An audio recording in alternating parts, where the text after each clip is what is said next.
जिसके पास बहुत कुछ है, धर्म का भक्ति का अभाव जाता है, तब स्वामी सुखदेव जी महाराज को कष्ट होता है। और ब्रह्म स्वरूप जब भगवान रास से निकल गए, अंतर ध्यान हो गए, तब गोपियों को बड़ा कष्ट हुआ।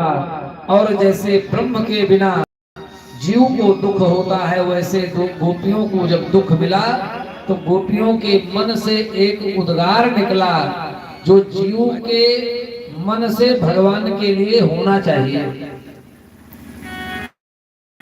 और गोपियां कहती हैं, जयति तेधिकम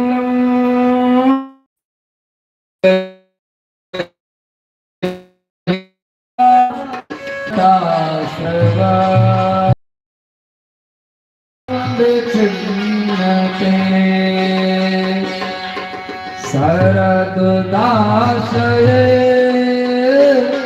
साधु जात सत वरद तो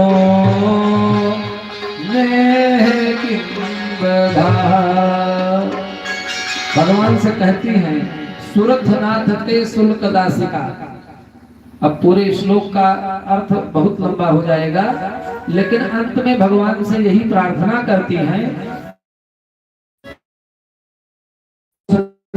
मेरो प्राण राम कब दर्शन निकल जाए। तो भगवान रुक नहीं पाते, भगवान भक्त को दर्शन दे देते हैं, आ जाते हैं।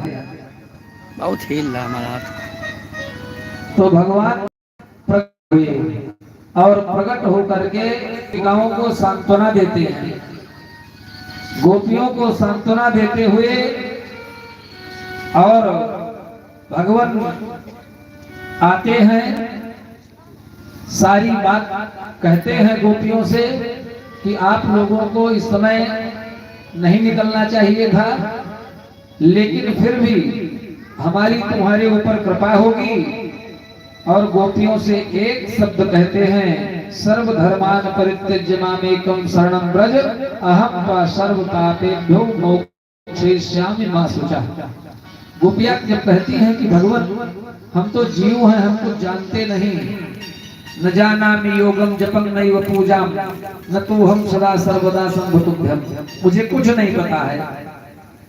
तो भगवान कहते हैं कि अगर कुछ नहीं पता है तो चतुराई क्यों करते हो? अगर तुम्हें कुछ नहीं पता है तो फिर चतुराई काहे की करते हो? सर्वधर्मान परित्यज्य मामेकं शरणं व्रज। गीता में भगवान कहते हैं कि जैसे व्यक्ति कुएं में गिरता है, तैरना नहीं जानता, निकल नहीं सकता, लेकिन तब भी हाथ पैर पटकता है मरते समय उसमें कि मैं निकल जाऊं, कोशिश करता है। उसी प्रकार से इस संसार में जो करना न करना, नियम कानून व्यवस्था अव्यवस्था, शास्त्राज्ञा वेद ज्ञान, यदि ये सब नहीं है, अब आपके मन में ओहापोह हो रहा है कि मैं अच्छा कर रहा हूं कि पता नहीं मुझसे क्या हो रहा है, तो ज्ञान की कोई आवश्यकता नहीं है। शबरी की तरह सर्वधर्मान परित्यज्य, बस केवल भगवान का सोच में निर्णय है, मेरे नाम का जप करते बुला